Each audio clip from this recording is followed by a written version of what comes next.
The Great Fire in Malé wasn't just destruction, it was a beginning of a new era. So I thought it would be fun to trace how the Boduhulhuge Haadhisa became the turning point that allowed the British Empire to take hold of the Maldives. So let's dive in.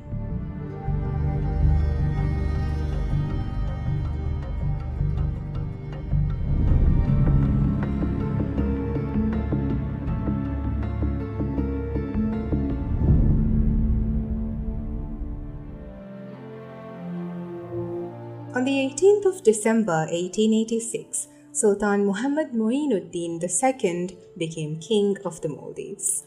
He wore a crown heavy with the crumbling weight of a kingdom torn by debt, division, and brewing unrest. From the very moment he became the king, he made it clear that there would be no slow adjustment to power, no room for the old guard.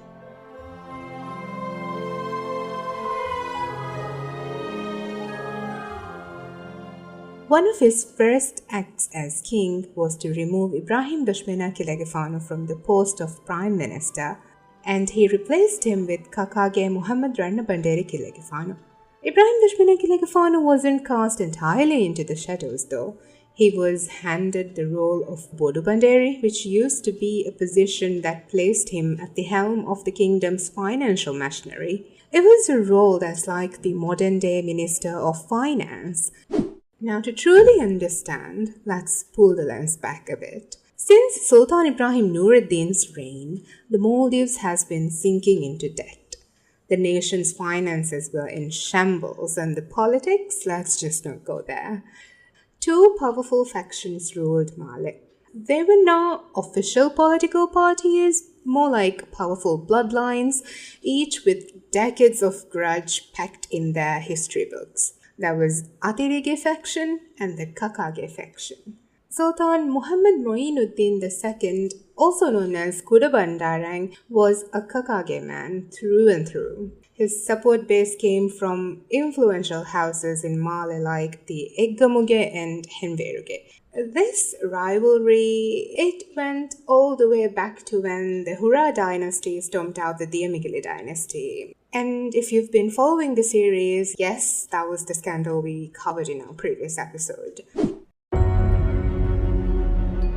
It is in this tension that the infamous Boduhulhuge, or the Great Fire in Malé, sparked, not as a sudden disaster, but as the final outcome of greed, betrayal, dark magic, and colonial entanglement.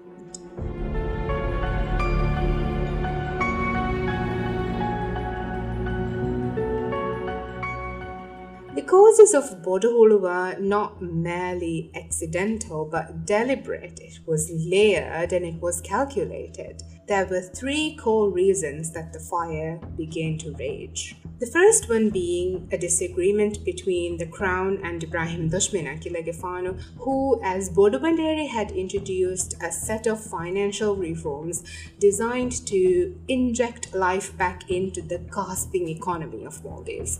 But the king and the prime minister rejected these plans. They told that these plans were too risky. The second reason was the old grudge between Haadhisaa and Kakage, whose political rivalry had infected every corner of Malé's elite. The third reason was the presence of the foreign traders in Malé, the Warawiyafari or Bumbamihung as Maldivians called them. These were Gujarati businessmen who had been granted trading rights since 1857 under the reign of Muskuli Bandarang, the father of Kuda Bandarang. You have to keep in mind that these foreign traders were protected by the British Empire. In a desperate attempt to refill the treasury and take control of the foreign trade network, Ibrahim Dushmana Kaleyfaanu crafted a bold proposal. The second phase of his plan was set to come into effect 4 months after the 3rd of January 1887. It demanded that every foreign trader sign a formal agreement and pay a hefty sum of 1 lakh Maldivian rupiah to the government of the Maldives, replacing the usual custom duties, or else they will face immediate deportation by the 6th of May. Now, this created a massive tension between the government and the foreign traders. Only one trader agreed to this plan. He was Karimji Jaufarji, and the other 9 refused, and things escalated fast. Now, these traders had their shops in Kotte, that's the eastern side of today's police headquarters in Malé. In the early hours of 3rd February, just days before the agreement deadline, a shop in Kotte went up in flames. It wasn't just any shop, it was the property of the only man who had agreed to Ibrahim Dashmena Kaleyfaanu's plan. It was Karimji Jaufarji's shop. This message could not have been any clearer. Over the following 2 nights, more shops burned, and each engulfed in a blaze more violent than the last. The capital panicked, but no one really moved to help, and those who tried could only watch as the shops turned into ash. And then the truth emerged from the ashes. The fire weren't acts of revenge, they were self-sabotage. The fires were orchestrated by the traders themselves. A Maldivian worker who worked for the foreign traders known as Minutis and a Vora trader named Mohamed Ali were lighting this fire. They would wake the sleeping shopkeepers to create chaos, all while positioning themselves as victims. The fire alarm of the time, also known as the Alifamberu, was sounded, yet the people came not to extinguish but to observe. They stood frozen as history burned before them. Now, as I mentioned before, thanks to the colonial rule, these traders were British citizens, and soon they reached out to the British government by writing a letter to Sir H.A. Gordon. His reply came in the form of Captain Rodney, who docked in Malé at the end of February and swiftly calculated the damage. Nearly 20,000 pounds sterling had gone up in flames. As the smoke cleared, the political reckoning began.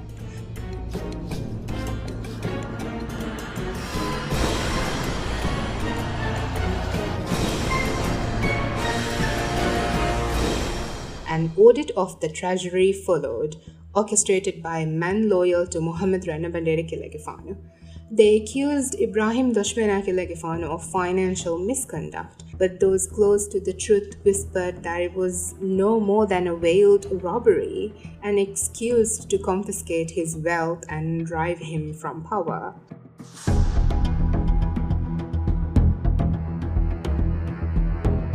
By the end of July, Ibrahim Dashmena Kaleyfaanu resigned, and with him, many loyal officials resigned as well, leaving behind a palace bloated with fear. Then came the warnings.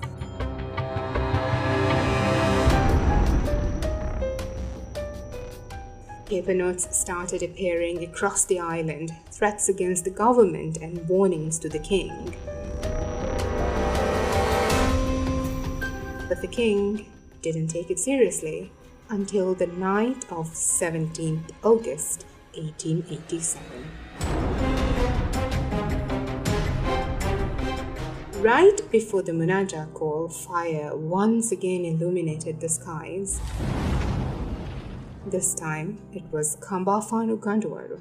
Kaleyfaanu Gandwaru stood on the eastern side of what is now the People's Majlis. The fire spread to nearby storage houses of the government. Inside the palace, a sacred flame known as the Hono Alifam Batti was always burning. It's said that this fire came from a coconut palm struck by lightning and was believed to protect any place from burning down. And for the palace to burn, people believed that the flame had to be extinguished.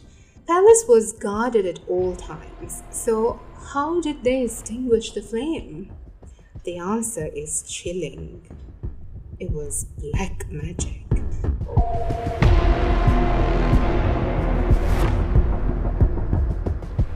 Dark arts known as Nufinna Andung or the invisible coal had been used. Now, Nufinna Andung is crafted by grinding the bones of a corpse less than 7 days old to extract oil from the decaying body, applying it to coconut husks and lighting cotton swabs to create a demonic eyeliner. Once applied, the cast-up vanished from human sight. And there was also a Mani Dimeturu, a spell that could cast whole households into a sleep so deep that not even screams could wake them. It was made from dirt collected from the graveyard, a coconut leaf shed, and a knife that specifically has a handle made from black coral and then fire.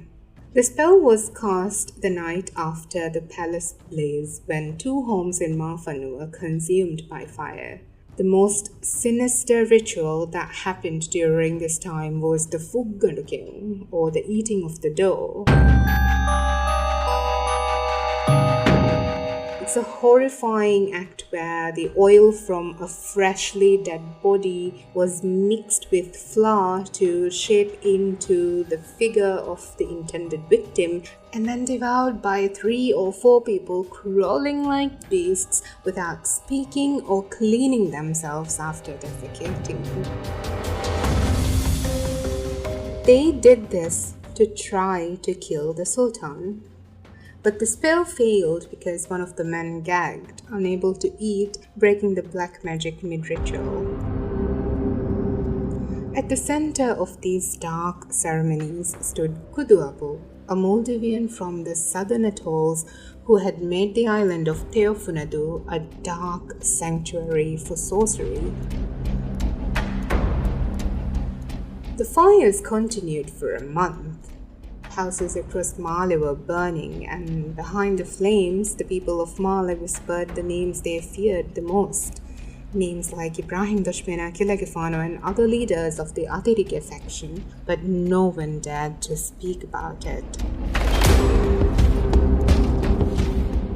Until the 12th of September 1887.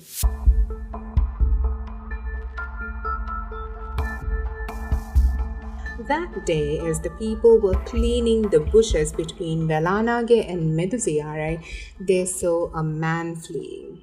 It was Thaareekhah, a known arsonist. He was chased, caught, and dragged before the people, and he broke. "Why just me? Get the reputables too." And he named them all. Yagut Musa Kaleyfaanu, Ibrahim Dushmena Kaleyfaanu, Sayyid Kaleyfaanu, Malim Mafi Kaleyfaanu, Delana Manikfaanu, and Buchadontutu. The city rioted. That very night, Ibrahim Dushmena Kaleyfaanu fled with his wife and daughter to Argandawaru, the private palace of Nuruddin Bandarang, seeking his protection. And the commoners who were accused were dragged to Gulakulefaskandu, now the marbled area near the Islamic center. In all, 14 people were named. The nobles included Ibrahim Dushmena Kaleyfaanu, Miru Baharu Ismail Didi, Melana Manikfaanu, Rahunnaai Ibrahim Didi, Sayyid Kaleyfaanu, Pashana Kaleyfaanu, and Malim Manipur. The commoners included Yagut Musa Kaleyfaanu, Buchadontutu, Bokkoe, Thaareekhah, Keheri Madukoi, Kashi, and Addomaniku. Though the elite were hidden in Argandawaru, the people demanded blood. Nuruddin Bandarang had to hand them over to the government because the people were rioting outside of his palace. On the 13th of September, they were paraded with their hands bound behind them, left under the unrelenting sun, starved, mocked, and stripped of honor.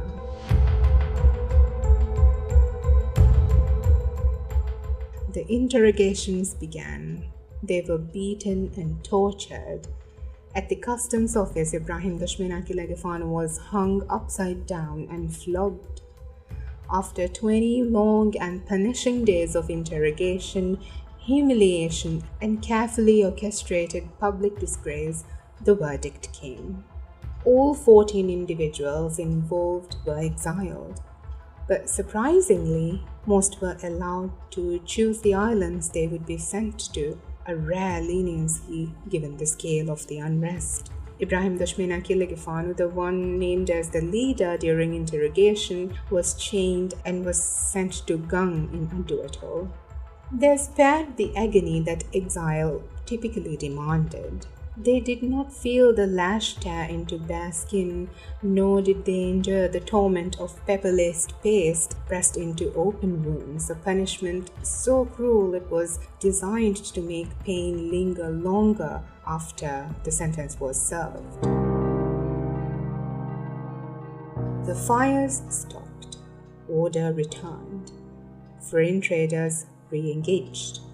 The government seemed stable, but just on the surface.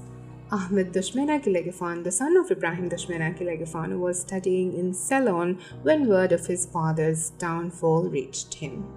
Ahmed Dashmena Kaleyfaanu was no helpless bystander. Without delay, he turned to the British colonial authorities. Ibrahim Dashmena Kaleyfaanu wasn't just a former Bodu or a former prime minister. He was a man with a reach that extended far beyond Malé's shores. He held the post of Turkish consul and had been granted the honorary title of Justice of the Peace by the British. So with allies in high places and a reputation that echoed across empires, the tables began to turn, and with that came the reckoning.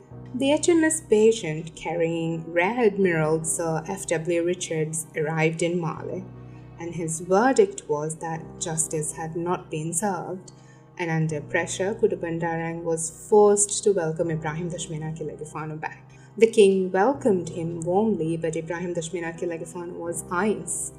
He accused the king of betrayal and made it clear either he was allowed to leave for Ceylon or the British governor would hear every single detail. Cornered and outmatched, the king had to give in, and Ibrahim Dashmena Kaleyfaanu left, not as a disgraced man, but one who still held power in his hands. He was allowed to leave for Ceylon, this time with full support from the empire that now watched the Maldives with new eyes. And that is how Boduhulhuge Haadhisa became a revolution, and a revolution became a warning. Because the return of Ibrahim Dashmena Kaleyfaanu wasn't the end, it was just the beginning.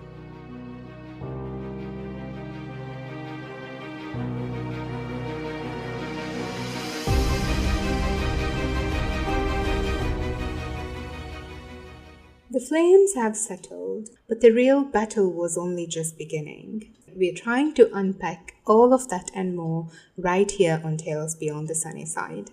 See you in the next episode. Bye bye.